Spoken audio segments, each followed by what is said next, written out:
Senator Padilla.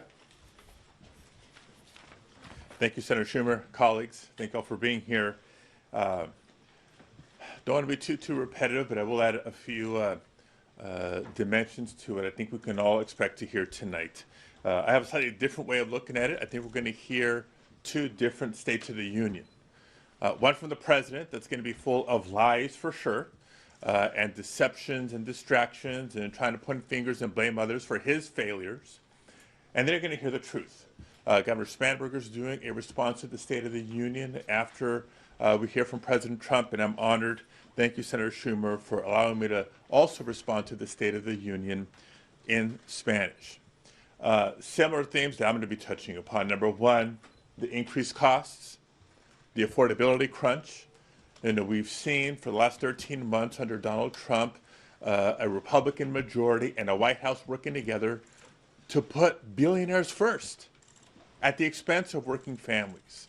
Working families are the ones that are dealing with these higher prices. Small business owners dealing with the impact of the tariffs, which we knew were unlawful from the beginning, and the Supreme Court finally made that official last Friday.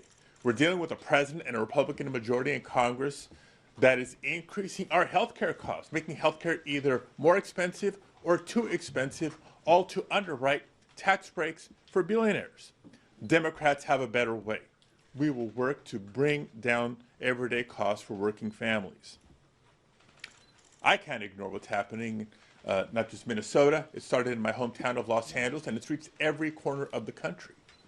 Out of control, ICE, CBP, and other federal agents violating constitutional rights each and every day through their mass deportation agenda, trying to achieve some false quotas by Stephen Miller.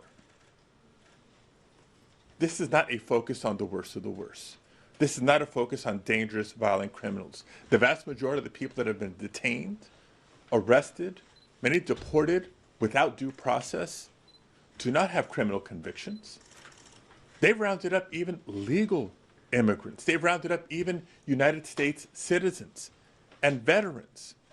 This is chaos. This is terror meant to distract from the failed economic agenda and more, and we will call it out.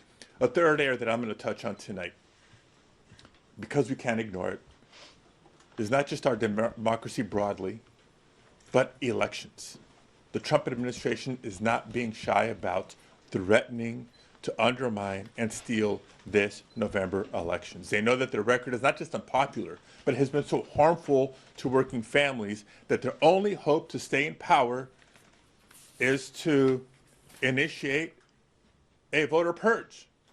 That's why the Department of Justice has been weaponized to try to get their hands on voter files from states across the country. That's why Secretary Noem was in Arizona last week, saying that their goal is to make sure that the quote, the right people vote. And that's why through failed executive orders and very bad legislation known as the Save America Act, they're trying to make it harder for eligible Americans to register to vote and actually cast their ballot. And so we will come away from tonight with both a call to action, making sure people start today preparing to exercise their right to vote this November, because that is how we will realize real change and hold this administration accountable, but also remind people that we've been through dark chapters in our nation's history. And we've always come out of these dark periods into brighter days. It's up to the people to make it so. When I returned from the Homeland Security press conference experience back in June of last year from Los Angeles, that's one of the things that I shared with my colleagues. Only we can save ourselves. Nobody's coming to rescue us. Only Americans will save America.